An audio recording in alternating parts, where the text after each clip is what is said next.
It's time for Milberger's Gardening South Texas, live from Milberger's Landscaping and Nursery at 1604 in Bulverde Road. During the next 2 hours, our experts will help you with your gardening questions when you call 210-308-8867. That's 210-308-8867. Or come by Milberger's during the show and have your question answered in person. And now it's time for Milberger's Gardening South Texas on 9:30 a.m. The Answer. And welcome to Milberger's Gardening South Texas on 9:30 a.m. The Answer. Milton Glueck along with Mark Peterson and Dr. Calvin Finch. We're sitting here at Milberger's. Can you hear okay? I'm sorry? Can you hear okay? No, it's a little low. Oh, okay. All right. How's that better? Better. Okay. Well, 210-308-8867 is the number to call. 210-308-8867, or on a kind of cloudy day. Kind of cloudy? Kind of cloudy, yes. Did you see the fog? Were you up early this morning? Yeah. It was pretty intense. Yeah, Al was complaining about it back at the station. I didn't even want to go on the high bypasses. Oh, that's it was kind of scary. Okay. I went, I think I'll just go on the exit. Have you been on the new I-10-1604 overpass? Mm-hmm. Okay. No, I'm sorry. They said one of them is done. It's the highest one in the city. Is it? Yeah. Oh.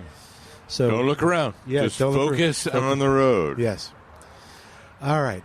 Or come by and visit with us and ask your gardening question in person, or call us at 210-308-8867. Well, there's a couple different places to start. Happy New Year. Thank you. Let's start there. Let's start with Happy New Year. Yeah, Happy New Year. Happy New Year. 2025. And Calvin was bragging on his article, which is good. He said he was really happy with how it turned out. Yeah. You want to talk about it a little bit? I think it's my favorite for the year. Wow. For 2025? For all for 24. Oh, for 20. Okay. Well, it's pretty bold talk. Yeah, I know. So tell us what it is and what you liked about it. Well, it's basically potential resolutions for gardeners. Mm-hmm. And instead of us telling gardeners how to proceed to be more successful gardeners, this article says here is something you should do because you have that gardening knowledge, and there's some real opportunities out there for you to do wonderful things for your community, your family, and for yourself. Is it safe to say that most of the gardening clubs and groups also have a community involvement component? Oh, yeah. Okay. Yeah, and especially those we're involved with.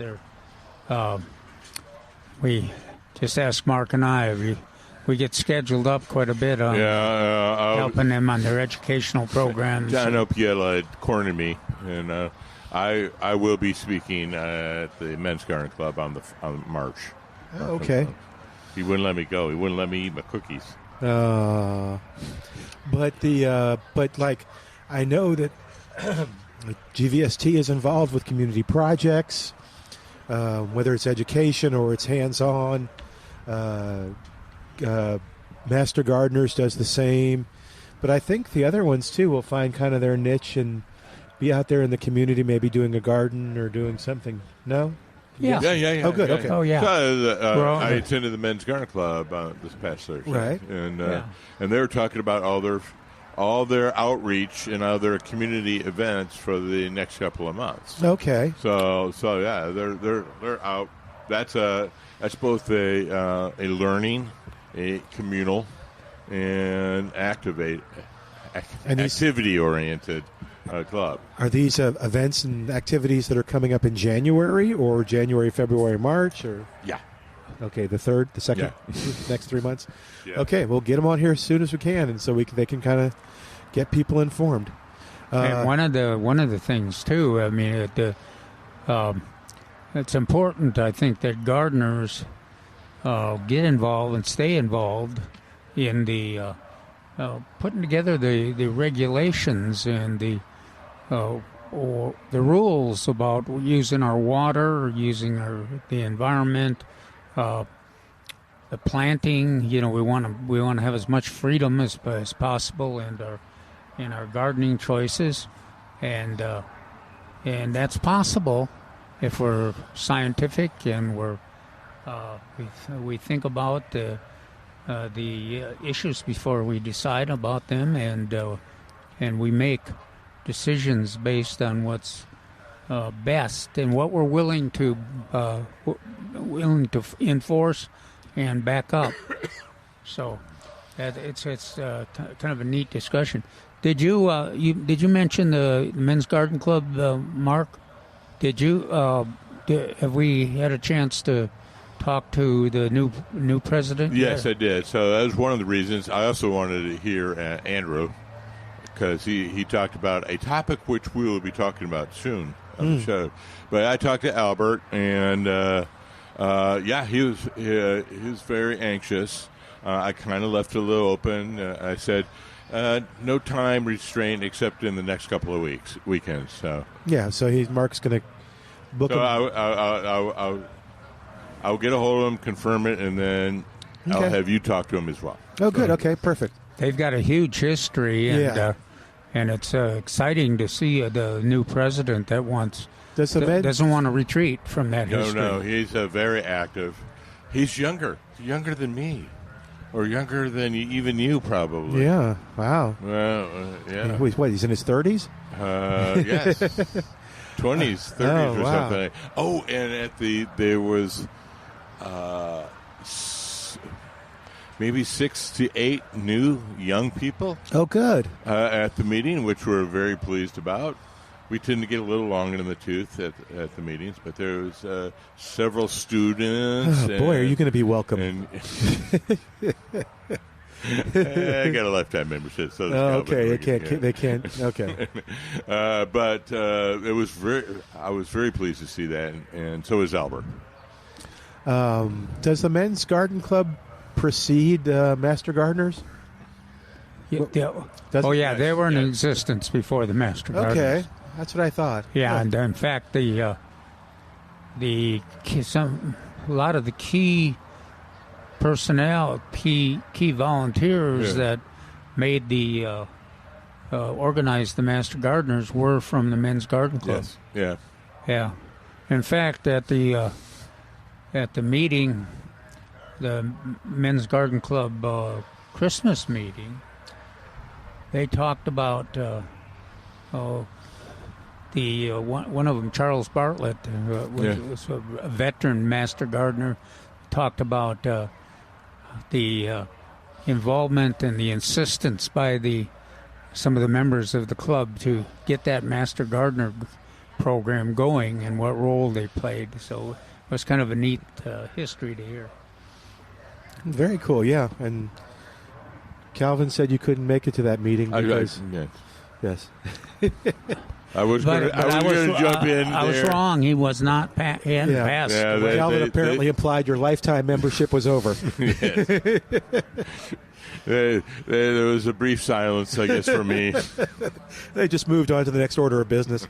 That's cool. What are some of the other older ones? I'm trying to think. Because I know you, we have the Rose Society. We've talked about them before. Herb Society, Xerophyte, Water Garden Club. Yeah.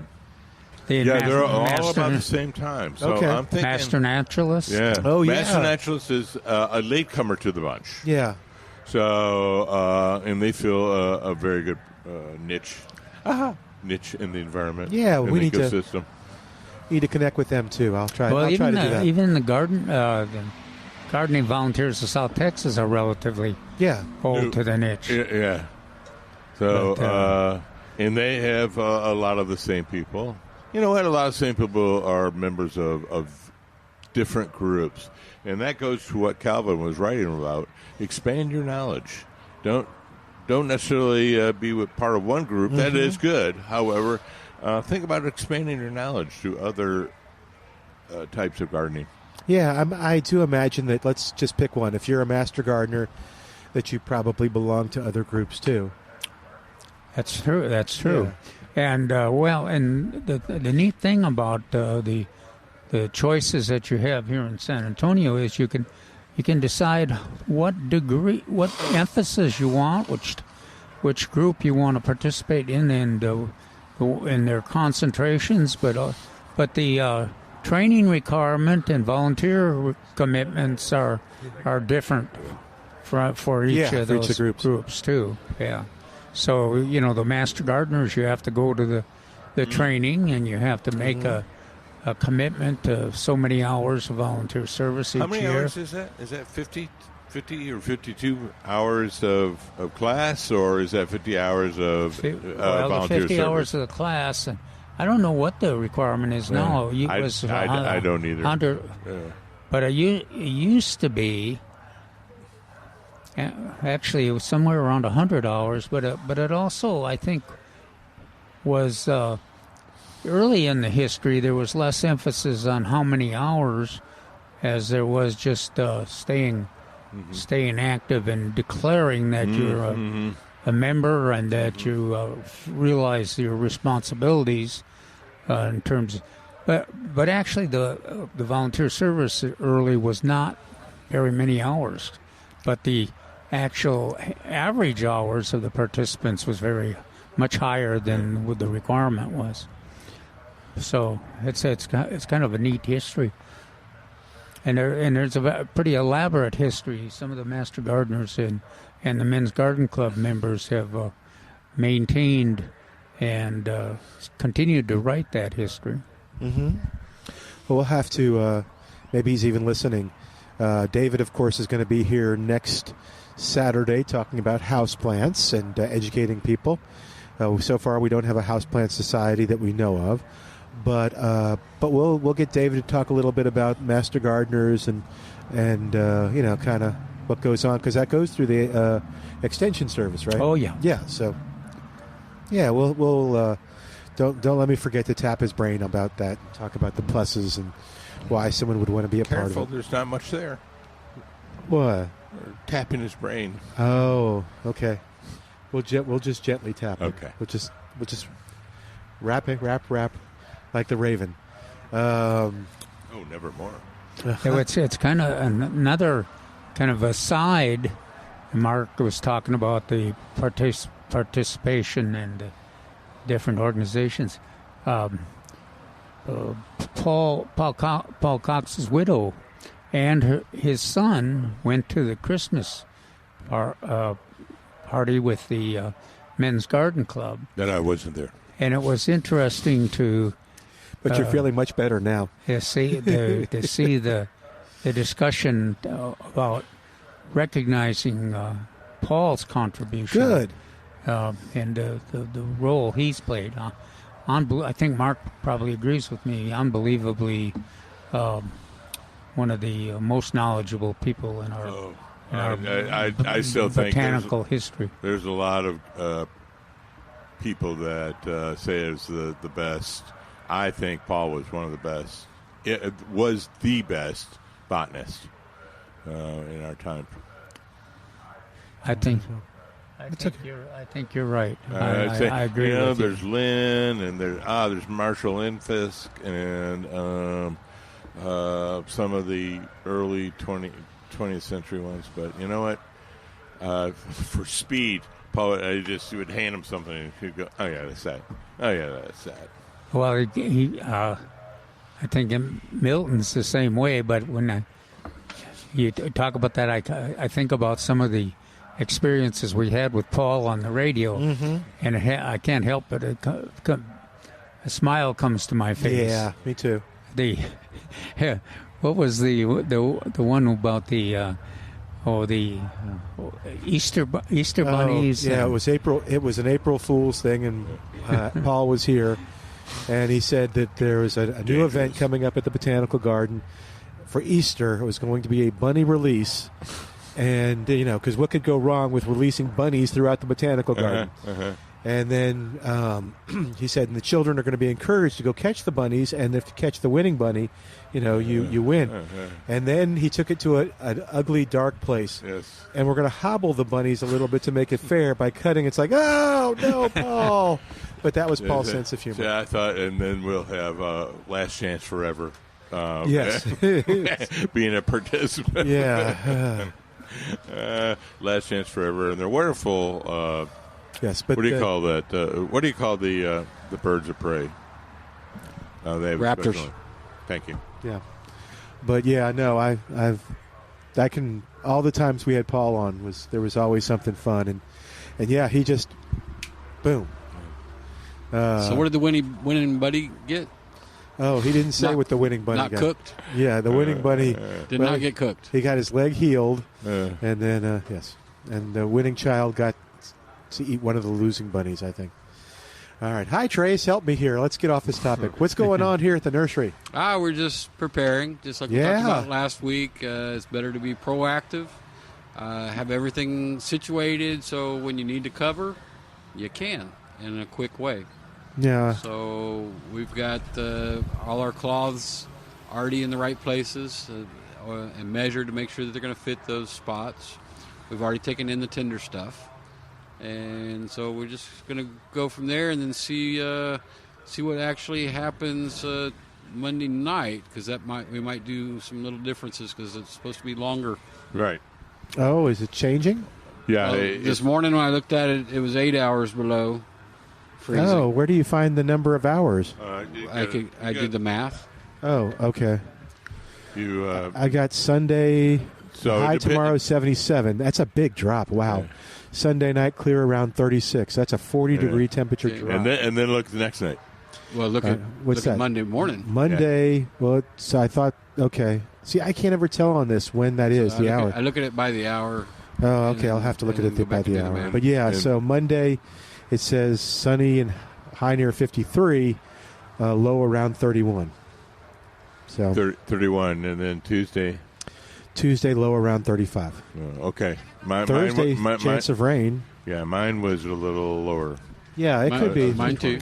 Yeah, the newspaper today had. And it's funny when you look at those. Sometimes when you go to the hourly, it shows a much lower temperature. Yeah. Oh, really? Yeah. Okay. Well, we'll play with that a little bit. Yeah, the last one I saw had 3 days where 32 or 31. Right. All right. Let's look at Monday night. Well, okay. I'm gonna go off weather.gov because that won't let me see any hour-to-hour except today. So anyway, what have we been talking about for the last 3 weekends? Be prepared. There we go. So, yeah. So this pretty much is your last day to get prepared. Yeah, winter is coming. Yes, everybody else is doing it tomorrow. It's still okay, but you waited too long. Yeah. So try to get at least prepared today. Figure out how you're going to cover, how you're going to weight it down or pin it. Mm-hmm. And then, let's see. We often get this question, or we can take a quick break and come back to the question, which is, what do you cover? What do you not cover? Do you have it here? No. Okay. Cool. You going to hang a sec? Here's the material here. That's what I was getting at. Yes. Yeah. The lowest temperature in this report is at AT&T. It's 29 degrees on Tuesday. Oh wow! Yeah, so that's maybe that's what I was looking at. Yeah, I'm going to go to lots of 30s, 33s. Get off the government channel. But Trace is right. It's not just the temperature; it's duration of the temperature. Sunday night, Monday morning, it's like an hour or two. That's not too big a deal. Monday night, Tuesday morning, that could be a much more interesting length of cold. Yeah. So 8 hours can be significant for a tender plant. I saw people buying the little faucet caps in bulk. I mean, I don't know how many faucets they have, but like the Costco Sam's faucet cover pack. They were buying them to HEB, by the way. You don't sell them, right? No. Okay. Let's take a quick break. While we do, give us a call at 210-308-8867. 210-308-8867. More coming up of Milberger's Gardening, South Texas on 9:30 a.m. The Answer.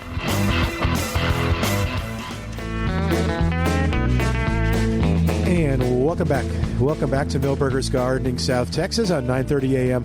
The Answer. We're live here at Milberger's at 1604 on Boulevardy Road.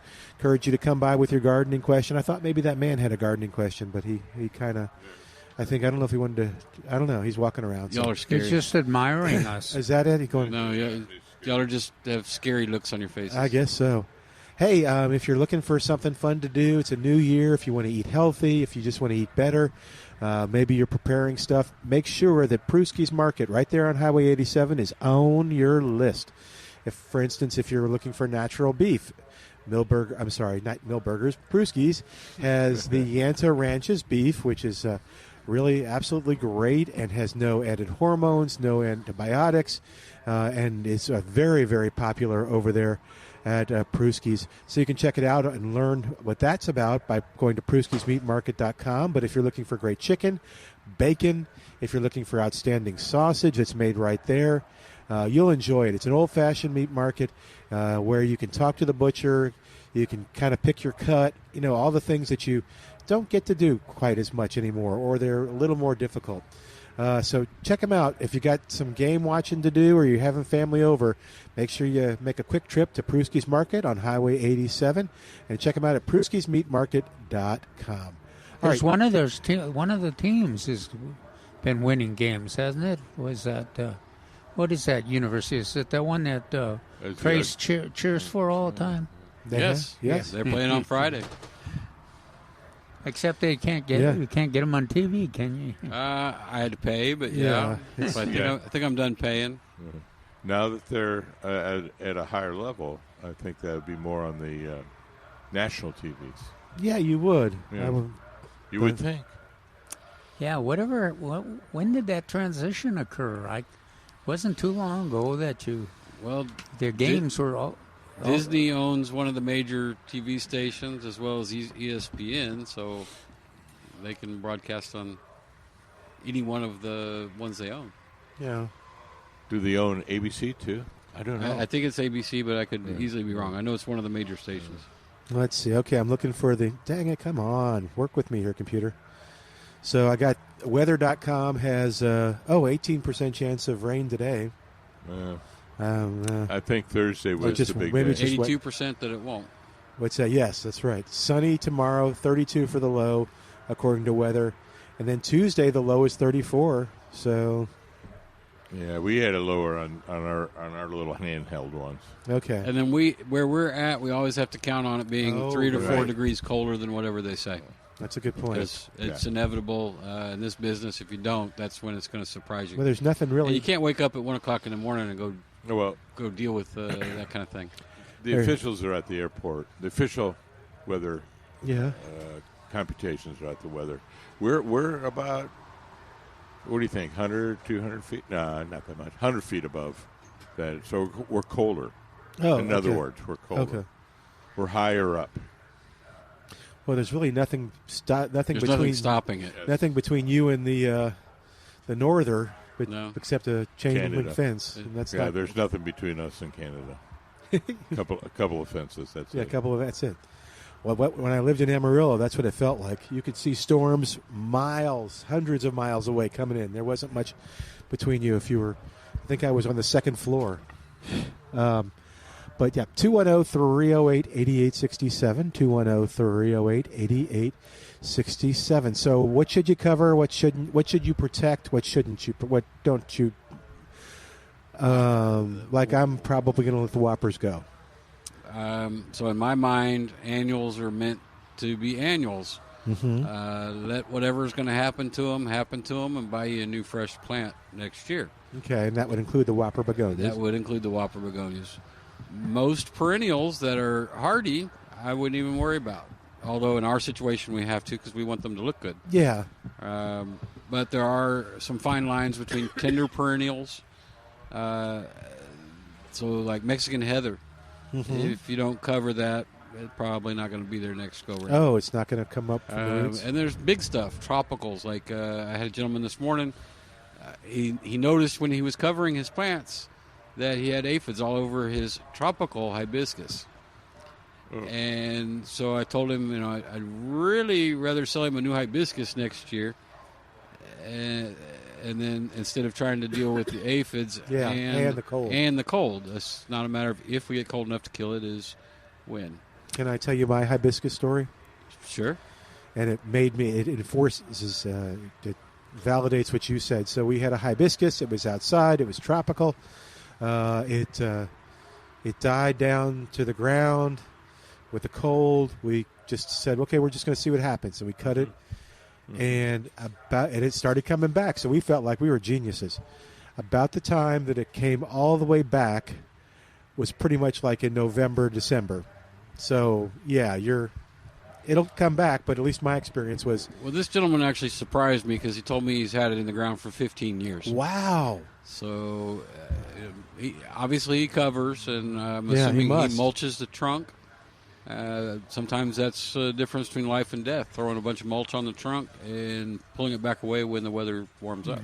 Okay. Well, there's a lot of gardeners that are faced with a situation now. I know because I'm getting contacts and calls. They have the begonias are going strong, looking good, Right. and so they haven't replaced them. The pentas have been wonderful and going strong. So there you are. You're looking at the wonderful plants at the nursery, the cyclamen and the primulas, and you're trying to decide, do I go ahead and replace those pentas? And so if they wait too long, then the choice, they may not. Choice goes away. Yeah, you don't have a real opportunity. So I've been telling them to, if you got some spare space, get some, or put some. If you see some great plants at a good price, put them in shelter until they'll get through this cold. But the other thing is just take a chance on seeing what happens on your begonias. Mm-hmm. Now, the good thing about the begonias, especially the whoppers, are that a lot of them will freeze back but come back. Oh, okay. Don't count on it, though. Yeah, I haven't seen that happen. This kind of cold weather, a lot of them won't get frozen even, but some of them will. I go back to Trace's first comment. If it's an annual, that kind of leads you to conclude it's an annual, and you don't have to spend a lot of time on it. Okay, what do you do if you've waited now and there's not the choice on cyclamen and primula is limited? Well, I think those... In my mind, it's still an old, tired plant. And it just needs to be replaced. Even if they don't replace it, it dies off, and they need to stick a new one back in March. It's going to be so much happier with a new plant that's not been stressed its whole little life longer than a year. Well, I was thinking that's a different case. Sounds like kind of a savage philosophy to me. Well, yeah, particularly if you manage a nursery. It's an excellent philosophy. Now, I think the cyclamen and primula are in a different category because they can withstand the cold. Now, are they going to be an annual? Well, yeah, because they can't tolerate the heat later on. There's nothing I could do about the heat. But it's very hard if your pentas are looking as good as a lot of gardeners are, and we've heard Milton describe how good his whoppers look. Yeah, it's going to kill me. Yeah. Two houses. But yours down. are in pots. You can pick them up, move I them could. in. Yeah. Again, still a very tired plant for going another year, but people do it all the time. It's a pretty heavy pot, though. It's all right. They make dollies. It's like a two-person thing. Oh, well, maybe. But it's not. It's a weird, awkward pot. But anyway, it's just neither here nor there. I could try to bring it in. Well, it'll be an interesting discussion after the freezes and on what folks did. And there'll be some pretty... The good news about these temperatures that they don't, they've got some flexibility there. A lot of plants will be protected just by covering them. We have an experiment running every year. So like this year, we planted pentas in quantity out on our landscape on the access road. So we'll see what they look like come Wednesday. You say Wednesday or Thursday. Because freeze damage doesn't necessarily show up right then. It takes time for it to actually Are they in the open? What? Are they in the open or are they sheltered? Of course, they're right along the access road. Oh, but I was thinking mostly usually pentas are in it's an experiment every year. So sometimes we put begonias it's shaded out there because it's north facing, right? So they're protected from the sun. But yeah, they're open to the wind and God and everyone. And cyclamen, if it's only 30 degrees out there, a lot of the cyclamen won't be affected either. Did you have a question? Come on the air with us. Come on down. Come on in the air. We're going to give you the microphone. You'll be on the air. I'm going to give this one to Trace. Here you go. Grab that mic. Okay. You're on the air. Oh, thank you. Yeah, my question is, I'm interested in planting some hollies. Can I do that in January and February? Absolutely. Year-round? I can, no problem. Yeah. As long as you're going to maintain it correctly, year-round is fine. Yeah, but now is a good time to do it. So, what about the primrose jasmine? Same thing. Really? It's I can very, do that? Very cold forgiving. Yeah, no problem. And if I have a lot of clay, 50-50, put some compost in there and the clay? I would use landscape mixed with the original soil. Okay. If you didn't have much original soil, like you hit rock after 6 or 7 inches, then I would add more compost to it. But landscape mix with the original soil is most of the cases. Yeah. I would just plant it in the native soil. The clay? Yeah. Okay. Your primrose jasmine, yeah, for sure. Okay. So I would do kind of in between. Okay. So I would do the original soil, but I don't think I would make it 50-50. I'd make it about a quarter, 25% of landscape mix in there. Okay. Now, one last question. My daughter has a jalapeno, what's it, poinsettia. It's in a pot about like that. Now, do I just use the potting soil for that? Planting, what do I use? Are you going to put? In Where my are you going to mind, put it? you're wasting Put it in. time. Really? Well, for her, she wants to do it, so I don't mind. Okay. I mean, if it dies, Yeah, I there hate to you say go. it that way. It dies. She likes that. Uh-huh. So the right answer in my mind is let it go I understand. and plant something else in the pot. Yeah, But- she wants to do that. So so the bracts are all going to fall off regardless. What's that? On a poinsettia? Yeah. That's not true. The thing could last all year. They will. she takes it in and out of the house, and she likes the sucker. I mean, you know what I'm saying? That's okay with me. So, what I want to know is, use that plant. No, use a potting soil. Any potting soil would do just fine. Some are better than others. So Give me one or two. Our low end one would be the Landscaper's Pride, and our upper end one would be the Happy Frog or the Coast of Maine. What about that? What's that one that you see a lot? It's a Miracle Grow. Is that? So we don't carry it. It'll work. We didn't have that work. great experiences with Yeah, it. Okay. I like Happy Frog. Happy Frog. Yeah, that's my favorite. Well, guys, I appreciate it. Thank you. Thanks Now for coming on. Good luck. Plant those hollies. Yeah. Thank you. All right, there we go. Yeah, I got to. So I should probably bring my poinsettias in. You should. So they will be dead if you leave them outside. Right. For sure, yeah. If the wind doesn't get them, the cold will. They've looked great outside, by the way, up until, I'm sure, Tuesday or so. But, yeah. Yeah, oh, I forgot about the wind, too. What is it? I think it's pretty gusty. Well, normally it precedes the cold. Right. 17 miles per hour tomorrow, 12, 9. That's good pace. 15 and above is Okay. You could feel it, in other words. Okay. And what about things like you mentioned you mentioned annuals, Yes, and we did mention perennials that were not root hardy, like the Mexican heather. correct. What about some of the perennials not to worry about? Like, should I worry about my blue plumbago? No. Absolutely not. I agree. Montana, plumbago, Shrimp plant? salvias. Shrimp plant seems to come back. Shrimp plant's wonderful. Yeah. Oh, the salvias too. That's good.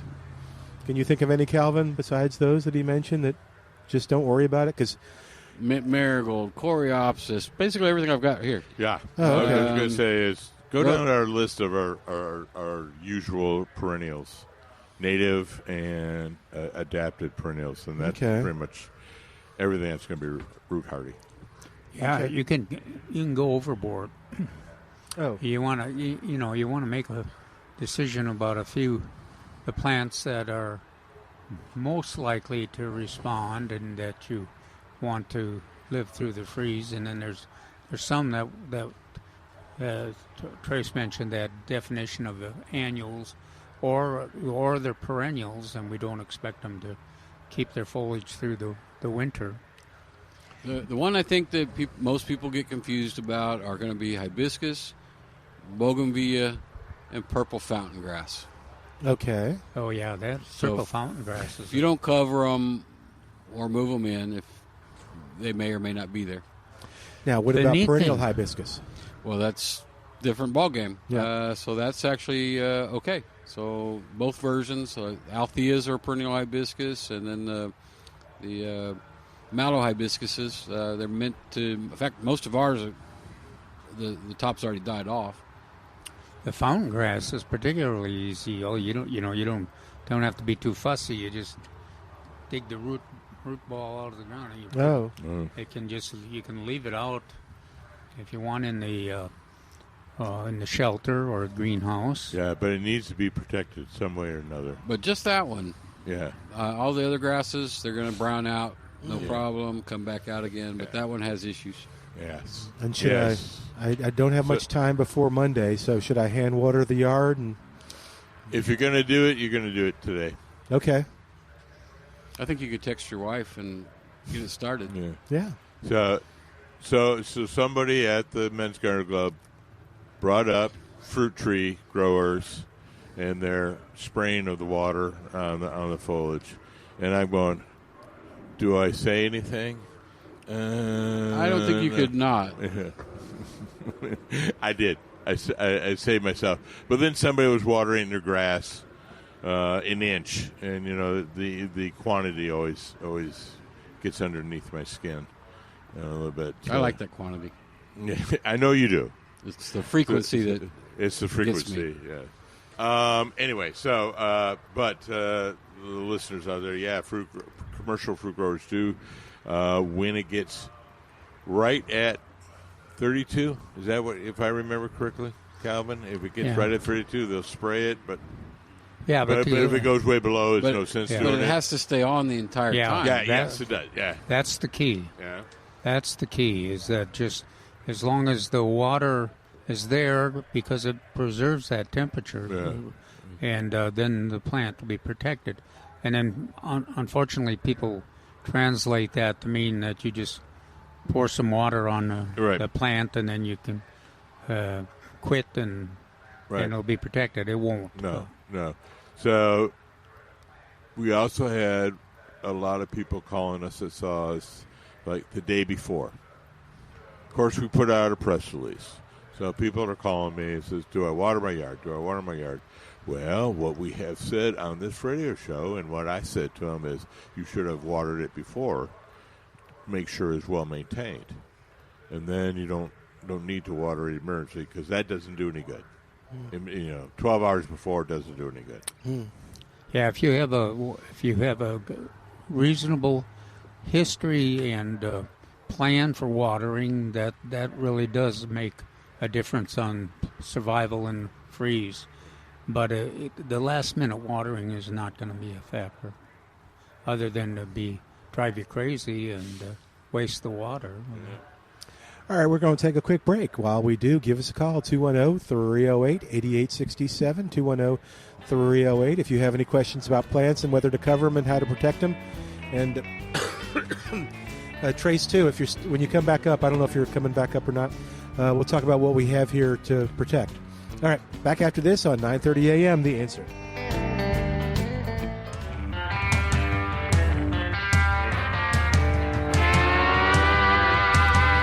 Welcome back to Milberger's Gardening, South Texas on 9:30 a.m. The Answer, 210-308-8867. The sun's peeking out, so come on over to Milberger's and enjoy the sun and all the beautiful plants. Where is it? It's peeking out. Look, there's sun right there. I'm glad. Look, there's a shadow. There can't be a shadow without sun. I'm glad Al had that nice loud bumper music. Huh? What's that? I'm glad Al has a nice big loud bumper music. Woke me awake, kept me out. Oh, got you going? Got me going.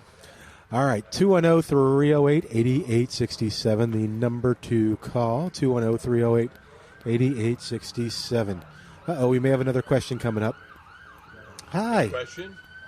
Did you have a question? I do, but I don't know if it would like my question. Uh-oh. Would love it. Do you want to come on the air with us? Or? No. All right. Well, just talk to Mark for a second, and Calvin. All right, 210-308-8867, or come by like this woman. You don't have to be on the air. It's okay. All right. So, Calvin, what else is going on? What else did you mention in your article in terms of things to do? You kind of gave an overview, but... Well, yeah, they were just the volunteering, the irrigation. Another thing that's important in the long term is, and in the short term is the inventory your chemicals that you got. That's a good idea. If your labels are unclear, if a lot of times the herbicides or other chemicals will solidify, you probably want to dispose of those. And, and how do you do that? Because you don't want to just throw them in the trash. There's sessions several times a year where you can deliver them, and you call the what is that, the city number 113? 311, and they'll tell you when the next one is and where it is, and so that's kind of that's an important issue.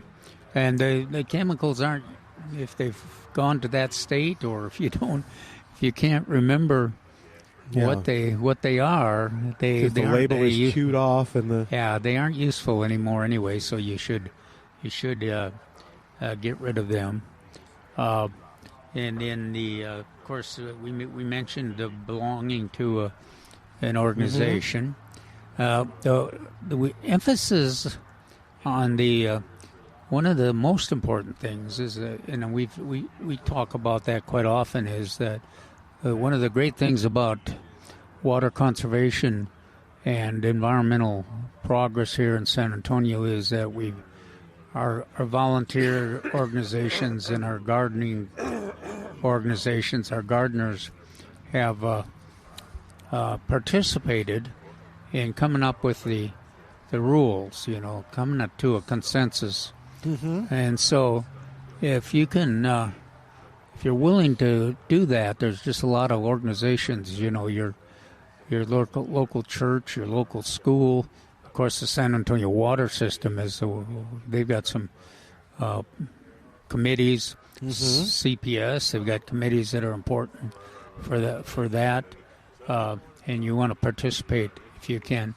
And if you're active in the garden club or your neighborhood association, it's amazing how much influence you have. Your city council person wants to hear from you. Yes, they want to hear from you, and they don't always agree with you, but it makes them much more effective if they've got a group of the neighbors that they represent that are interested in those issues and are offering input. So that's just one of the few. Oh, another one that I brought up that pets, responsibility for pets. Some of the obvious issues are if you walk your dog and it goes to the bathroom, you want to pick it up, and it's because it's quite unpleasant to a neighbor to have somebody else's dog pooping on their front yard, but it also is environmentally in an urban area there the accumulation of excrement from pets can be an issue, and the sewer and drainage and things. So, well, I'm glad I didn't participate in this answering a customer's question. I'm glad I didn't participate in this because nothing gets me madder than walking along the trails and seeing these little bags of pet poop, and it's like, what do they think? A ferry is going to come through the forest and collect all their containers? I'm with you on that. I don't understand it. I just don't understand it, and it just irritates me. I gotta breathe, Mark. What do they? I think the city's gonna. They think the city's gonna come along and pick them all up. Because it's almost, to me, it's better just to leave the raw poop there than it is to throw a sack totally out there. Yeah. I agree with you. It's like, and the trash can might be. Yeah, that's another thing. Well, it's in a plastic bag, away. so It's not like you're carrying it raw in your hand. It's in a plastic bag. We've done the first step. Yeah. Now completed. Oh, grasshopper. Okay, grasshoppers, complete the task. No, go put it in the trash can. And so that is an important. I think it's an important issue, and it's an easy way to support your community and keep your neighbors happier and your neighborhood cleaner. Yes.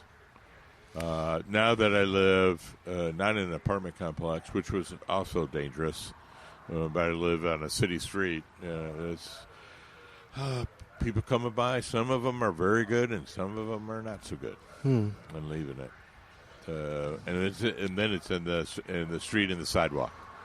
And I'm like, look at this on the sidewalk.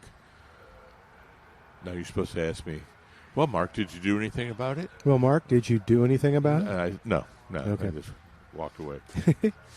Okay.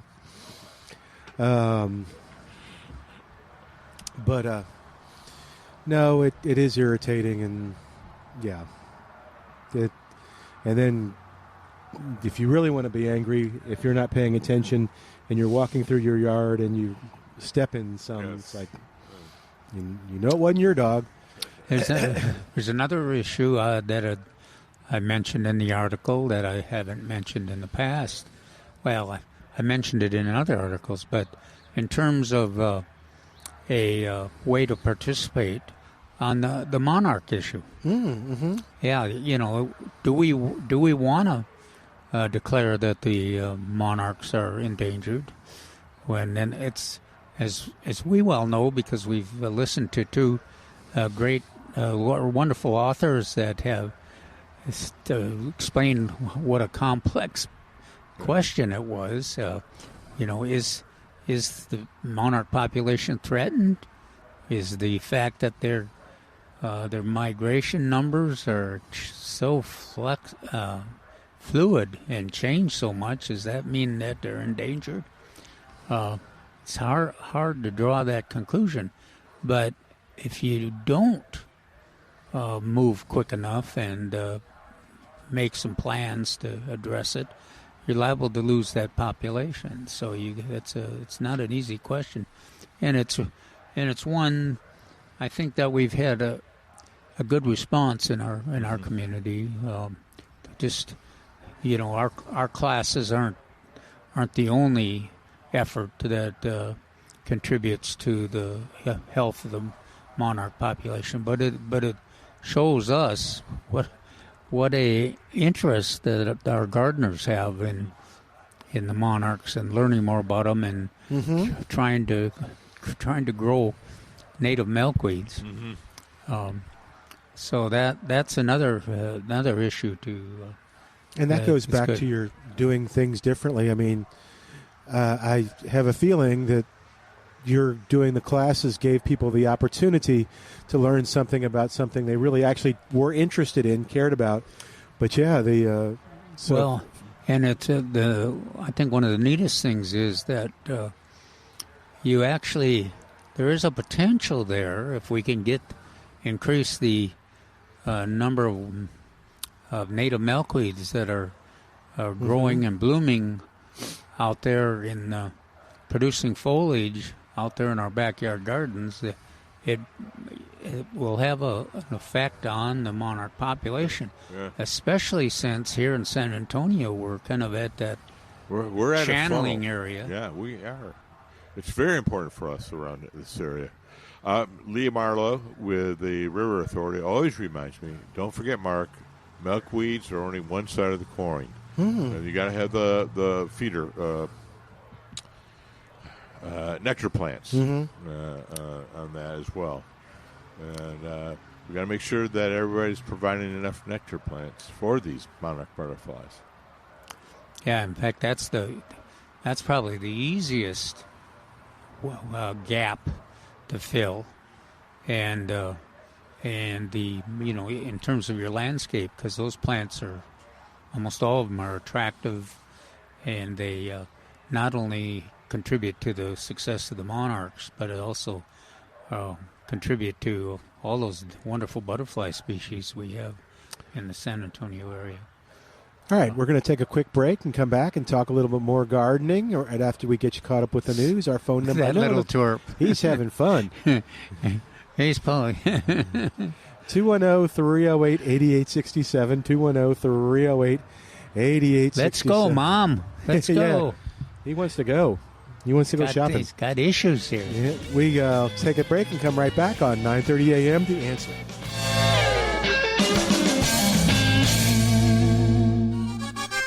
We're back with Milberger's Gardening South Texas, live from Milberger's Landscaping and Nursery at 1604 in Bulverde Road. Come out to visit or call us at 210-308-8867. That's 210-308-8867. And now back to Milberger's Gardening South Texas on 9:30 a.m. The Answer. And welcome back to Milberger's Gardening South Texas on 9:30 a.m. The Answer, the first show of 2025. We're kind of going over ideas for how to, have a better gardening experience and better nature experience in 2025.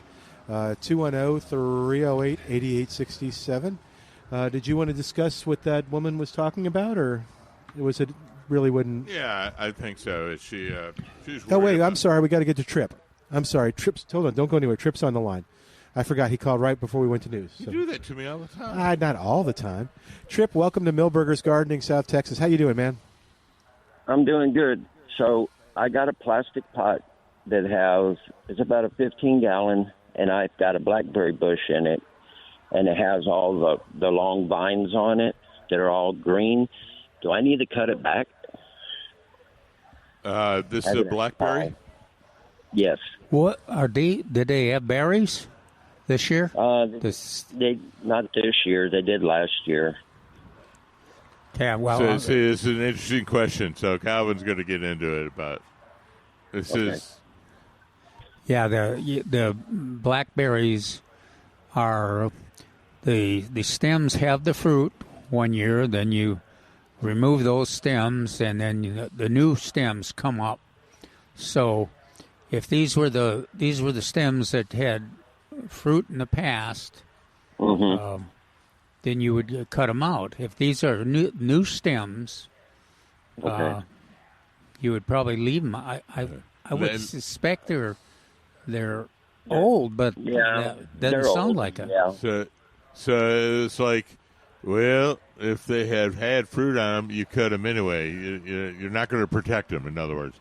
But if there's any new little shoots coming up, yeah, you would want to protect them. You see those 15-gallon? Yeah. They had it, yeah. So but what I was smiling and laughing because kind of worried about protecting those second-year stems, and I'm like, nah, you cut them anyway. Do you? Okay. Have you fertilized them? What are you going to fertilize them with? Osmocote Plus. Oh, wonderful, wonderful. You can't go wrong with that. There's lots of choices, but that's probably the best. Yeah, I've used Happy Frog in moderation, also on some other ones. Yeah, do you remember which selection what variety? Oh, shoot. Is it Brazos? It might be. It was one that was kind of, y'all had mentioned one time for this area, so I think it was.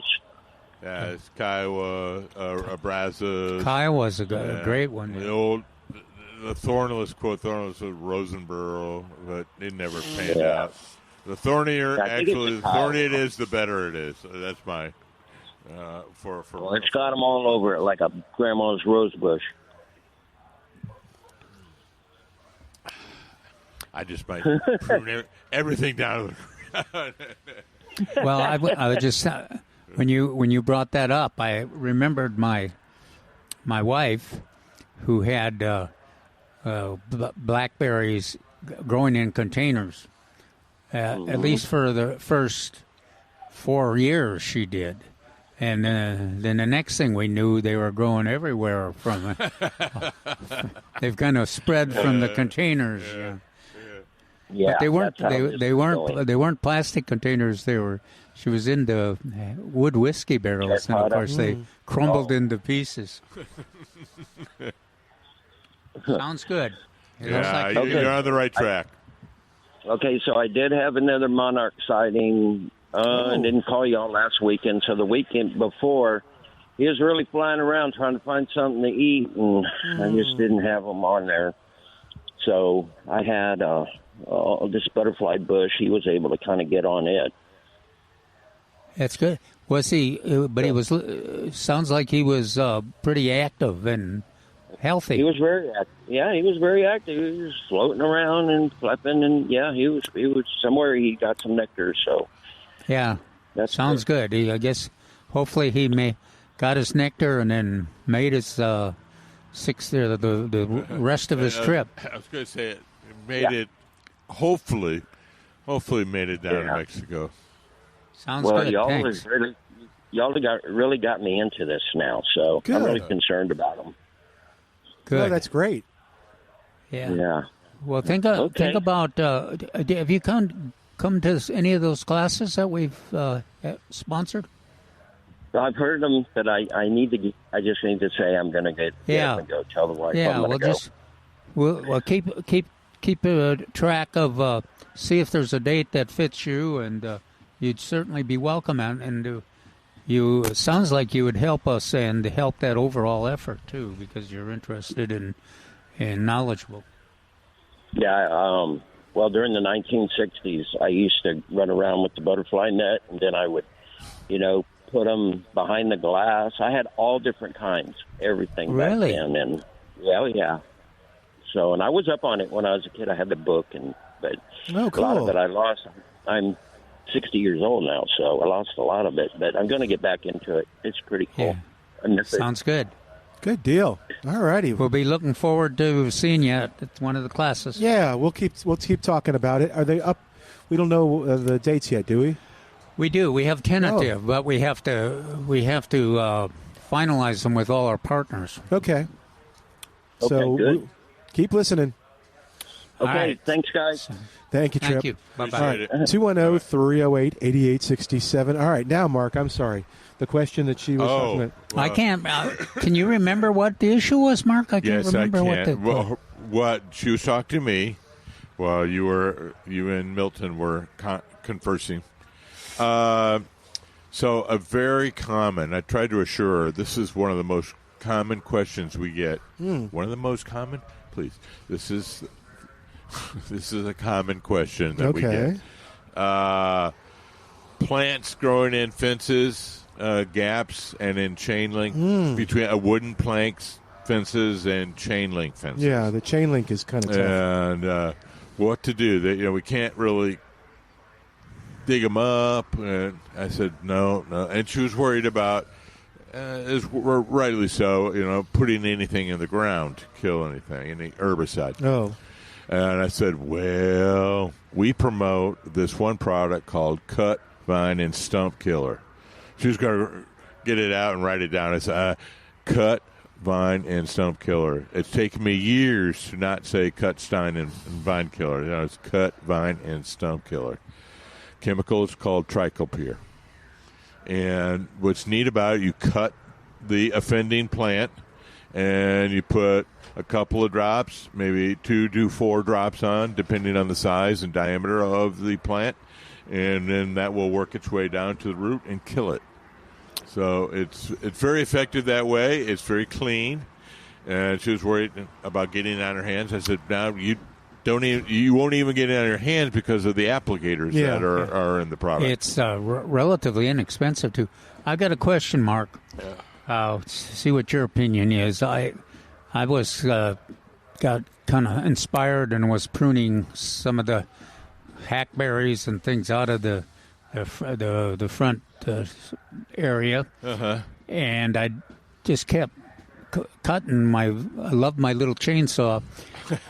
Well, now the truth comes out. But then, it's because of the chainsaw. But then I didn't get to put the cut vine and stump killer on those till the next day.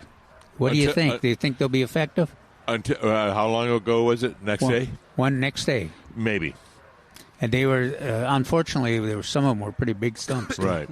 Yes, so Trace. we always like. I put it on immediately. Sorry. Yes. No, you should. You say that again, Trace? I put it on immediately. Okay. That's best. And I personally now put in the blue dye, like when you're spraying weed killer, so you can actually see which stumps that you've put it on. That's a good idea. So I was always wondering whether we put blue or we put red in. Is it just food coloring? I don't know. It's designed for chemicals, so it's got to be a. Okay. Where do you get the we dye? sell that. Oh, okay. Good. And you brought something up? What I giggled about was the new label came in, and I have to show it to Mark. Oh, okay. So it's like 2024. Now he's got to remember it's 2025. Yeah. Well, they changed the name of the product. Same product. Brush.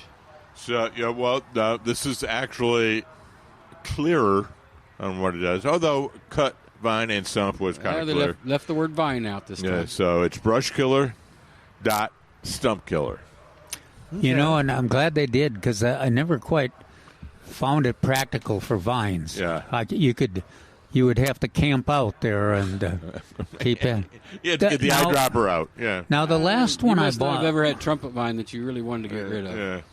Which you would have to literally cut every little one and put it in there. I just kept the brush? dipping the vine right into the bottle of stuff. That was the next thing I was going to ask Trace. What? Underneath there, is that a brush applicator or a dropper applicator? There is a fingernail polish excellent doodad on the end of that. Yeah.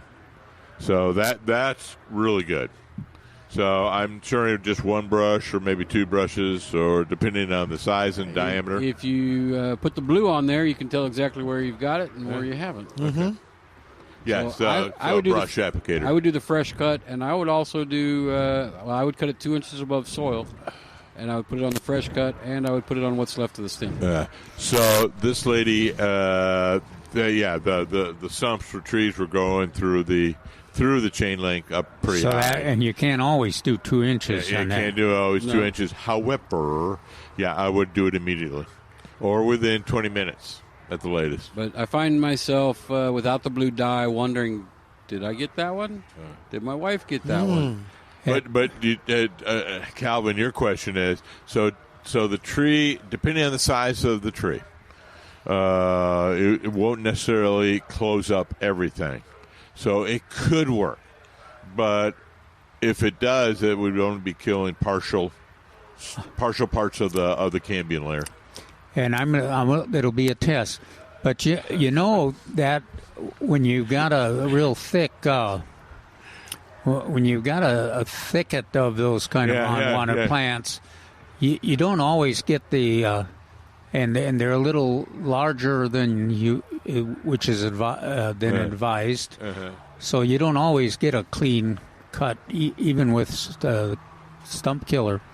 But I'll be real interested to see what kind of response that's good. I Call get. it a test and see what it does. Well, I've taken this product when it used to be called something different. Yes. Mm-hmm. And taken a drill and drilled down at a 45-degree angle and filled up that little reservoir, and it killed the tree. I did like 4 or 5 spots around the trunk. Yeah. And it's the big tree? Yeah. Big 10-inch caliper. Wow. Hackberry. You want to get as much as the cambium layer as you can, but fill in a little reservoir with the material would work as well. Okay, how does the material get to the cambium layer if it's in a reservoir in the trunk? That wood is basically a bunch of straws. So if you get it in there, it soaks down in and touches. We always like to say 90% of the interior of the tree is dead, 10% is live. Well, we're working with that 10% on trying to get it back up and down. That's the straw part, and then also trying to get it to the cambium layer on the backside to kill it. Because I know it really makes a difference on the wood side. If you just even if you get that around that the cambium layer around the edge on those larger plants, that's usually pretty effective. I've been known to girdle a few and paint it on there. Yes. And that's probably the best because girdle is not a garment for you to wear. Yeah. the phloem is going down, and the xylem is going up, but the xylem will go both ways once it's cut. It's capillary action. Trace, let's give what is it? Fertile loam. Fertile loam, brush, stump killer stump killer. And what's the price? 19. You want to get it? It's $17.99. Okay, and that's the small ones. And a little dab will do you. So this is I gotta do now it. the larger ones do not come with an applicator. But I have been noted before to make a little cup, and I take an old paintbrush that's not good for paint anymore, and slap it on. I recommend the kindergarten wooden big brush that you had in kindergarten for paint. That's a good one. I just put the new material into the. You buy the small one and then you get the big one as a refill. Oh, okay. Oh, hey, wow! You translate that very well. Have you been doing that for a while? I guess so. We got a special guest on the line. Maybe he's going to talk about his seminar coming up.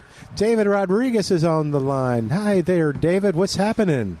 Hello, Milton. Hello, gentlemen. Happy New Year's. And, Happy New Year. We'll be starting our schedule at the beautiful Milberger's Landscape Nursery on 1604 and Bulverde Road next Saturday, live, free, 10 a.m. I know Trace is hustling with his folks to get the plants protected this week, so hopefully we have a little room for our seminar in the greenhouse because our topic, Milton, is going to be indoor interior house plants. You know, a lot of people spend a lot of time throughout the year and especially in the winter months indoors with house plants, so we're going to kind of go through the basics of selecting and maintaining and having a wonderful aces inside your residence. You know, another thing, David, that we've been talking about is that we kind of overlooked the opportunity for interior plants to be a new area for gardeners. I agree, Calvin. And gosh, there's so many neat things out in the greenhouse there, and I'm sure you'll cover those topics. Yes, sir. Peter has done such a wonderful job in the staff at Milberger's Landscape Nursery of carrying a good selection throughout the year, as well as some floral plants. We won't be getting too deep in floral plants like orchids and violets, but I tell you what, and I guess y'all can agree with me, 20, 30 years ago, the varieties of house plants were probably only 5 that you can count on your hand, and all these new varieties and cultivated varieties is amazing. It's so unbelievable of all these new selections that are out there now. Yeah, sounds cool. Yeah, so David, that starts at 10 o'clock. Yeah, goes to 11:30, and you always encourage people to bring a pen and pad and write down lots of notes and bring questions to ask you and all that good stuff. There we go. Maybe even bring a picture or a leaf if you have That's a great idea. House plant. Hey, I don't know the name of this house plant. We've been calling it Milton or Fred, and can you identify it? Yeah. And if I don't know it, I'm sure Trace would know. Or people. They're all Milton. Yeah. Oh, dear. I was gonna poor plants. I was going to add that leaves from your own plants. Do not pick leaves in the greenhouses and then try to show them. There we go. So, David, kind of talk a little bit, too, about, and we're going to ask you to come by afterwards, after the presentation, and talk about the Master Gardener program. Oh, good question. Yeah. So, we have Scott Peacock is our new president going into 2025. And can you believe it, Calvin? It's a 35-year anniversary this coming year. Wow. So it's hard to believe since 89, fall of 89. And how many classes? Yeah, we're trying to figure that out the other weekend. I don't have enough fingers and toes. This past fall, we completed Class 67, and we're only doing it in the fall. So this 2025 fall will be Class 68. So we're only doing a fall class. We're not doing a spring and fall, just fall class. So since let's see, it started in 89. Yes, sir. And 68 is... And then times how 30. many? How many 40? years? Oh, 35 years, right? Did I do the math So right? nearly, nearly, we've averaged nearly 2 classes a year. Yes, sir. For those years. I'm sure COVID messed up that to some extent. Yeah, Why the math doesn't work out just right. It did, Trace. We had to cancel it, too, so that kind of didn't work out well. So. That's a but good it's point. good. A lot of history there. All right, so we'll look forward to you talking about that, too, even though it's a fall thing. How are you preparing for this? I mean, do you know the kind of questions you're going to get on for houseplants, or what people, some things they normally trip up on, or? Well, I think houseplants are an extension, of your outdoor garden and vice versa, your landscape. And it's always good to have some decorative interior plants inside. The benefits of looking at something beautiful and pretty, the oxygen. And so we'll be covering some of the do's and don'ts, proper watering, dusting them, nutrition. Unfortunately, most plants in containers, or particularly house plants, are killed because we overwater them. So, we'll cover a little bit on proper watering and things like that. So we'll cover a little bit of everything. Good deal. Can I, David, can I ask you, you just defer it if you don't want to answer this question, but we are we're negotiating and discussing the range of classes we're going to offer for the butterfly and milkweed this next year. Can we count on your master gardeners to help us like they did last year in terms of collecting the data and helping me get the plants going and everything? So Milton. That's an easy request. I didn't have to take the fifth. So yeah, of course. We might want to do a little training at the office to get them all on the same track. Maybe a few newbies in there as well. Yeah, definitely. Yes, it sounded like it went very well the last year. Oh gosh, yeah, great. It was very exciting. So well, he's adding more classes. Good. That's good to hear that. Oh, Yeah. David, what can you tell us about the rodeo tomato? It's going to be a number, and we'll have more details in the next week or two. Okay. Next week or two? Yeah, so next week he's going to tell us. Okay. That sounds like what he said. I heard him say next week he's going to tell us what it is. Good. Yeah, it might be as simple as the rodeo tomato. It might be as simple as the 2025 rodeo tomato, but we can give you more details next week. All right. You handled that well, sir. Yeah. Almost like a true politician. Yeah, almost like a There true we go. politician. All right. Thank you, David. We'll see you next We'll Saturday. see you guys next Saturday, and stay warm Bye-bye. this week, okay? Yeah. All right. Thank you. Awesome. We got to take a quick break. While we do, you give us a call, 210-308-8867. By the way, for more information on David's presentation, besides what we talk about, go to millburgernursery.com, millburgernursery.com. Back after this on 9:30 a.m., The Answer.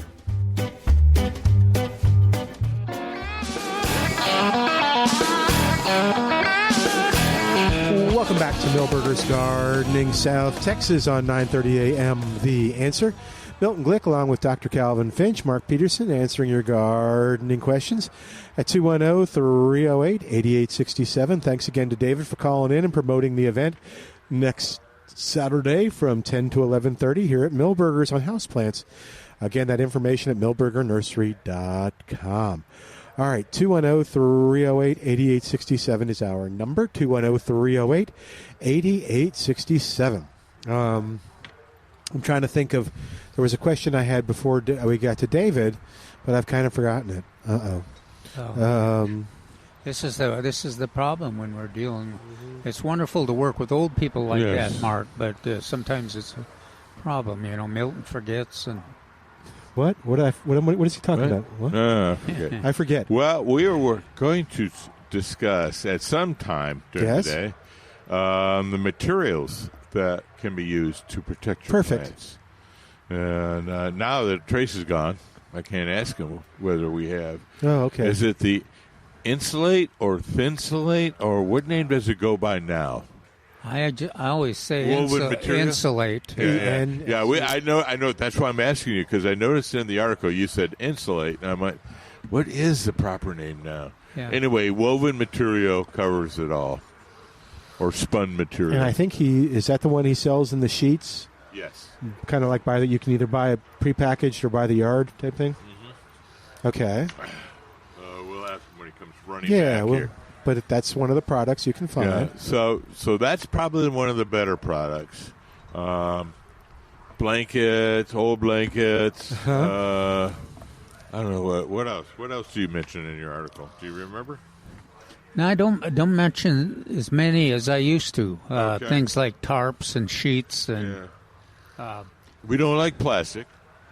No, now plastic you can use, but it's technically it's pretty challenging. You don't want the contact with the plants, and you got to have ventilation. Or the next day, day one you kill it with the cold, and day two you kill it with the heat. Yeah, you got 120 inside. So yeah. Oh, speak of the devil. Yeah. Here he comes. We know that we can get Trace back on the show. I just mentioned his name. Anyway, so the natural materials are probably the way to go. A nice cotton sheet or a woolen blanket or this spun material. And there it is. N. So Calvin got it right. I got it wrong once again. Insulate. Except I always put an I in there. He's admitted it, Bert. You don't have to call in. Yeah. And it comes in a package. This size is it's available in bulk sizes, but this one is 12 feet by 10 feet. You still have the big sheets, right? We do. We have 5 rolls, and that's another one. I suggest you hurry because 5 rolls is about 20 people's big projects. Okay. So it does work out cheaper, and we'll cut it to the exact size you want. But you always need to get an extra 5 or 10 feet onto that because you got to figure out how you're going to tuck it or weight it down. So don't buy just the size you need. You got to buy extra. Yeah, so you think 5 to 10 feet. So if I'm protecting a bed, it's 5 by 5. Add another 5. No, you're going to add another 2 feet all the way around there. Okay. I would add more because your plants have height. Oh, that's true. So depending on how tall the plants are, if your plants are like 2 feet tall, then 5 feet's probably good enough. Yeah. If your plants are 3 or 4 foot tall, you better be going 10 foot longer. Okay. It's much easier to buy too big a piece than it is to try to make it happen with too small of a piece. Yeah, you'll lose. You'll lose that battle. And and if it's windy when you're doing it, it's even harder. Yeah, if you fold it up when it's done, and lasts for years. My wife puts it in a pillowcase and runs it through the washer and dryer. That's smart. So we have N-Sulate. Any other products that we carry that... That's all that's shown up so far. Okay. I've got a question out about the blankets, whether they're going to be here in time. Oh, okay. If they're not here by tomorrow, which isn't going to happen, by Monday morning, then I might not bring them. Did you explain that historically it will get cold here? Historically it happens, mm-hmm. Yes. And that's what we've been talking about for the last 3 weekends. Yep. Prepare. It's here. So, hey, we know what we're talking about. Sometimes. Should I cover my sago palm? No. 20 degrees. Okay, I just enjoy bringing that up to Coke Mark. Start thinking about it. Loves tormenting me on that. Okay. No such thing as a silly question around here, Milton. Oh, okay. Well, no. Just don't ask it twice. Oh, okay. So let's see. So insulate and then... Cover. I would cover and pin down with a brick or stone or other. Or pin. Yeah. Or in our case, what we use on these hoop frames that we put on the tables are 2-inch binder clips. So we take that and we hook it onto the PVC, and it'll hold a pretty good against a stout wind. Another thing that works pretty well is those clothespins that have kind of like the binder clips. Binder, Binder clip's going to be stronger. Yeah. So, but yeah, I was going to say clothespins, but that just goes to show the audience our age that we're going to go with clothespins. Some people don't even know what clothespins are. Right? No, that's just sad. So guess what our talk about this morning was? Clothespins. Cold protection. Cold protection. Okay. And then everybody here participates. We move plants in, we move plants out. We talked about which way does the wind normally blow? Because cold fronts come with wind. Yeah, it comes from the north. So it's almost always the north. So we talked about what side needs to be covered the best and weighted down the best and pinned and clipped. Yes. Okay. Because once the wind gets under it, it's like a big sail. Oh, really? Yeah, this storm, this weather thing is going to be much worse to our east, right? I don't know. Oh, okay. I don't know. Oh, what did you heard that? Yeah. Like toward Houston and the Gulf Coast. And, I thought it was further up at the. I haven't been watching. Well, my sister-in-law in Mississippi was talking about it. So okay. I'm guessing yes. Yeah. East. Yeah, I think San Antonio got kind of lucky. But the weatherman, that's the only job you can hold. Be wrong 99% of the time, still collect a paycheck. So you got to take it all with a grain of salt. You don't want to have to wake up at 1 in the morning and, oh, my God, I didn't do and I should have. Yeah, so better safe than sorry in this particular case. Well, but that's great advice, guys. But I'll bet there'll be a lot of us that don't take the advice, and then a lot of our listeners will say, "Well, that's what I should have done, but that's not what I did." But if you do it and you're successful, really makes a difference. Makes it. Of course, we're not through with the winter either. So go ahead and do this. This is starting. This is not as serious a cold as it could be, but it also is a good preliminary effort. A good preliminary test, a refresher course, if you will. Looks like Saturday is Saturday's kind of normal and next Saturday. Yeah, next Saturday. Yeah. I'm more worried about I think it becomes the pipes. normal on Thursday, doesn't it?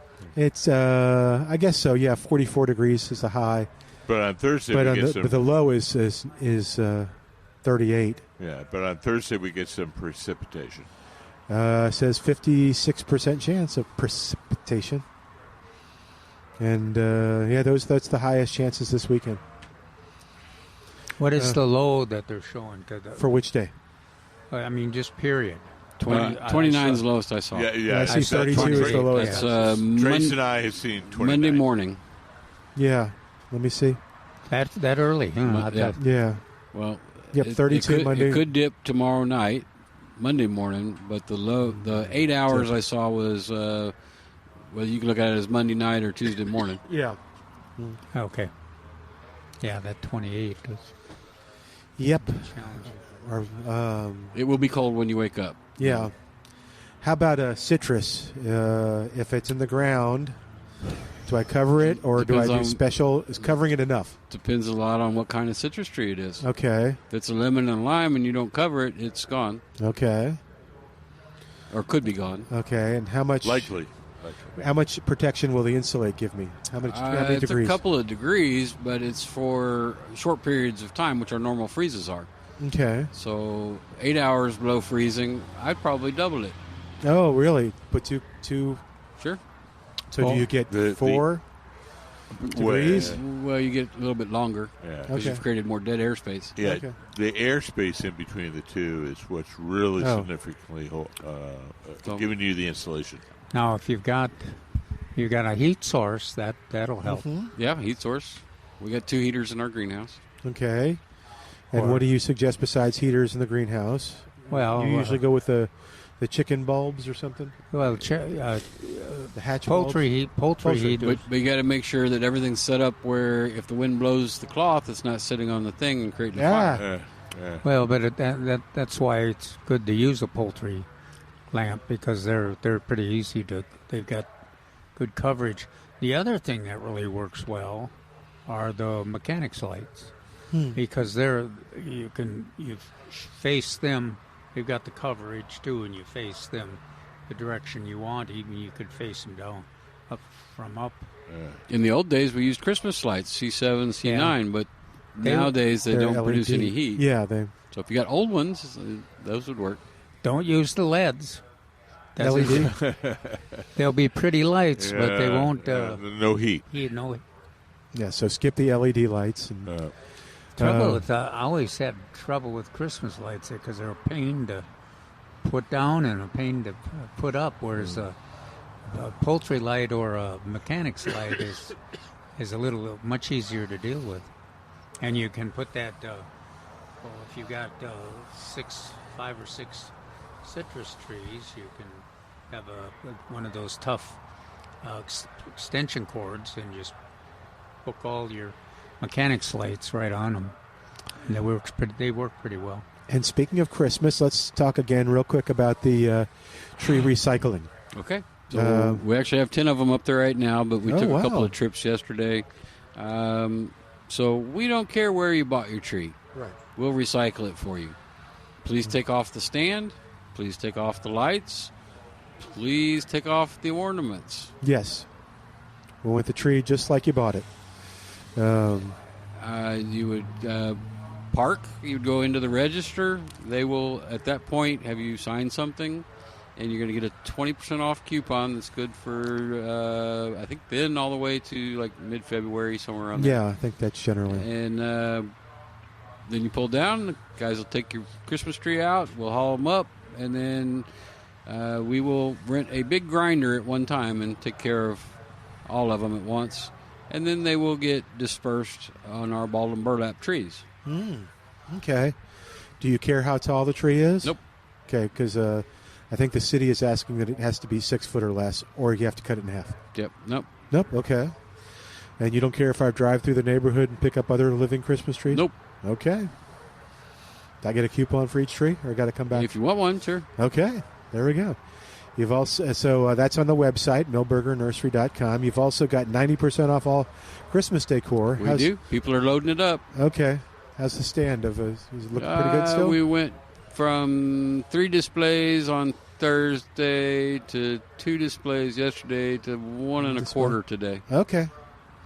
But there's still some fun stuff. There is. And it's 90% off is almost free. Almost, yeah. It's practically free, so that's good. The holiday cactus is still on sale. It is, although it's now in the greenhouse, so it's not as accessible. But it's not sitting out where it's you got to do a little work to get to it. The calendula? Yep. Okay, that's pretty and forage pot. Yeah, 4 for $5.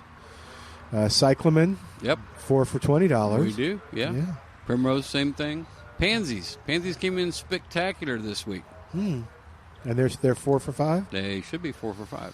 Okay, there they are, 4 for $5 in the 4-inch pot. Okay, I bought them. They're attractive, and they're a plant. Once you get it planted, we don't worry about this kind of weather. Yeah. They go. Seen snow on top of pansies. Yeah, not a problem. Okay. Hey, we need to take another quick break. Be back in a moment. 210-308-8867. More of Milberger's Gardening South Texas coming up on 9:30 a.m. The Answer.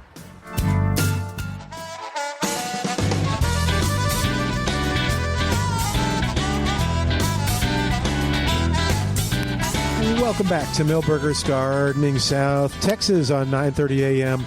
The Answer. 210-308-8867 is our number.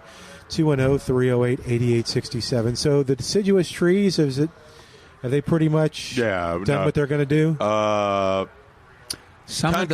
Contrary to popular belief, it's not so much temperature, it's day length. That shuts is them that down. right? Okay. Yeah, shuts them down. And now when the leaves are officially all off, they've been off for a while. They just didn't know they had to fall off. So some of the Texas red oaks, though, are still stubborn about putting on. Both Texas red oaks and the Shumard oak tend to have been. What I've seen have been holding on their leaves, so they're probably still dormant. Pretty good color. Yeah. So color. Looking out here, the cedar elm is pretty much the Montezuma cypress is a lovely blue or brown, gray. Yeah, brown is still a color. So yeah, we're pretty much into the season where there's no more leaves. So you can go ahead and rake those. Okay. Rake them up. You can use them for mulch on your citrus plants, or put them in your pile. Put them in your compost pile. Yeah, how would you do that? So if I start raking up the leaves, what do I do with them to start fresh? I want to create my own compost pile. Just find a corner and put it in a pinch, or you can do a more formal square, or however you. The neat thing about compost, everything works, and you know it'll decompose there on the lawn, or you put it in that pile. I've got a neighbor that they've got a large lot, and they just put the big pile, all the leaves, and say, "Come and get them." A big pile right in the what was the right shrub away? we told we talked about today, the Japanese primrose. The primrose jasmine. The primrose jasmine. There we go. Yeah, and there's and the deer love it too. Oh, really? Yeah, they use it to lounge in and sleep in. Okay, but I still can't help but thinking just putting a big pile of leaves there and going back and watching TV for a month or two is going to... Don't I have to put fertilizer on it, or do I have to water it or turn it or do anything? You don't have to, but it'll be faster if you do that. Yeah, you can ask all those little fairies and brownies in the forest that are actually adding the water and compost to it. So we might... I'm being sarcastic on that. I know. We might actually get some rain. Yeah? That will make a big difference. And how will I know when it's done? How do you, when you can't see the leaves, and you can... Okay. That smells clean, and instead of 8 feet tall, it's 2 feet tall. Okay. What are some negatives about doing it? Do I have to be careful of wildlife and... Actually, not with compost unless you if you do food. Food from the kitchen. Okay, so if I do pulp, since I'm juicing now, if I do pulp, is that going to cause... the raccoons are going to love you. Okay. Yeah. That's what I was afraid of. Yeah. Okay. Any kind of rinds or fruit. We never do meat. Meat products are forbidden in the compost pile. No fats, just... Yeah, and fats, yes. Okay. But yes, those types of fruits, there will be additional visitors. And they'll speed up the decomposition because that's got relatively high nitrogen levels. No, in the pulp and the... Yeah, and moisture levels. Yeah, that's true. So that really will make a... Do you get a bin to kind of keep the critters out? Like, do you get a... Could I do it in my Saw's rain barrel? Could I compost it in that, or it needs to be open to everything? It's it's easier if you got a... So you need oxygen. Oh. You're not going to get that in a barrel. Okay. If you need to be able to turn it, you're not going to get that in a barrel. That's true, too. It works, really works neat if those... you get a solid piece of that fencing, and you just use those little plastic strips to make this square. And okay. Or yeah. I could use one of the new tomato pallet. cages. You could use a pallet. Yeah. Is it big enough? Oh, you just get a pallet and put them together? Big pallet, and then throw stuff on top of it. Okay. Oh, that's true. You could use those, but it's prettier to use those steel pieces. And the feed stores have them. I mean, they'll cut them for you. What? Hog pieces of metal. Hog paneling is what he's talking about. Oh, okay. Yeah, that's true. That's what they do call them, hog paneling. That's my job. I have to come to I was going to say, see, another example you translate, Calvin, very well. Yeah, it's very good. Oh, we lost the sun. Okay. It's gray again. And maybe they last. 18%. They last forever, too. What's that? Those hog panels last they last forever. a while? Good. Oh, they're sturdy. Remember you said 18% precipitation? That's probably what's going to happen here. Trace said 82% no precipitation. The glass is 82% empty. We want that precipitation. That yes, we do. Kind of modifies that. After 6. That's right. Well, then we Or 9. just so we don't get the freeze. All right, 210-308-8867. Still time to get in. Oh, Bert was going to call us with his question. He couldn't call on Sunday, so if you call real quick, otherwise wait till tomorrow and we'll do your question then. Michigan Bert? Yep. Okay. Yeah, there's Louisiana Bert from Chalmette, and there's Michigan Bert. What did you find out in the garden? Oh, on the tables? Yeah. Other than we have lots of great perennials on the tables and some color annuals? No. Oh, you're the talking fruit, about the veggies, specifically about the veggies and herbs. Your job. Yeah. Yep. So we got lots of leafy greens. We got collards, not kale. We have lettuces. We have several different kinds of lettuces. Okay. We have spinach, which is very appropriate at this time of year. We have broccoli. For the herbs, yes, we do have parsley, sage, rosemary, and thyme out there. I'm pretty sure we do have. What's our favorite lettuce? Oh, Crawford. I think we have seeds for that still. Oh, good. Cool. Yeah. I was wondering about going to that. say we have several different kinds out there. We have a red curly top. We have regular lettuce, Crawford. Well, you want to find out for sure Curly. for tomorrow's show? If we've Well, got I know they're there. Oh, Can okay. I- We do know we have them. Okay. Yeah. You guys help me. I just remembered I had some question on the St. Augustine grass. People can still buy St. Augustine grass. Sure. right? I've got And- Pro Vista and Raleigh available by piece today. Pro Vista was what I was really? trying to remember. Yeah, right. Pro Vista. Pro Vista by So piece? we tried. You know how we used to do Floor Dam Fridays? Yeah. Yes. Well, nothing rhymes with Pro Vista, so we opted to just go. That's one of its Friday. ancestors. Yeah. Okay. We've also contemplated TIFF Tuesday, Oh. but we're not there yet. You're not going for side No, Saturday. it's going to be a little warmer. before Side you have to Saturday's do not going to work? No. Okay. That's interesting. Do you remember off the top of your head how much the Pro Vista pieces cost? 3 something. $3 each? Okay. Wow. Now, for everybody out there, and this is one of the on our topic website. we got on. What's that? It's on our website. Oh, is it? I Okay. think. Is the activity, physiological activity of the St. Augustine, is the roots are active, Sure. but the blades are not necessarily right, even though it's So green. it doesn't really go to sleep, but it sort of does. Okay, there you go. That's the summary I've used. But for you a long want time. the root contact with the soil. Yes, that's always the main thing. But root activity is the main thing. And a reminder: the Pro Vista is you can use. Help me on this, Trace. The active Glyphosate. ingredient of the Glyphosate. herbicide. Glyphosate. Glyphosate. Yeah. So I found it's getting harder and harder to find glyphosate, though. So, in the old days we used to say Roundup. You can't say that anymore. No. But I do have I think it's called Cleanup. That's one of them. glyphosate. Yeah, it's one of them. So Do we that's have why, any? That's why we Do have we to have say any that. here? Yes. Oh, good. Yeah. Okay, the cleanup. Yeah. Yeah. We have. And I think Kills All, but that's not going to be in for another week or two. Okay. The living Christmas trees aren't on sale, are they? No. Okay. No, most of these are all regular stocked items. Yeah, The it just- rosemary, we already made it unchristmassy. Okay. So, I saw the just sign by It's just it. a tall rosemary. Okay. Yep.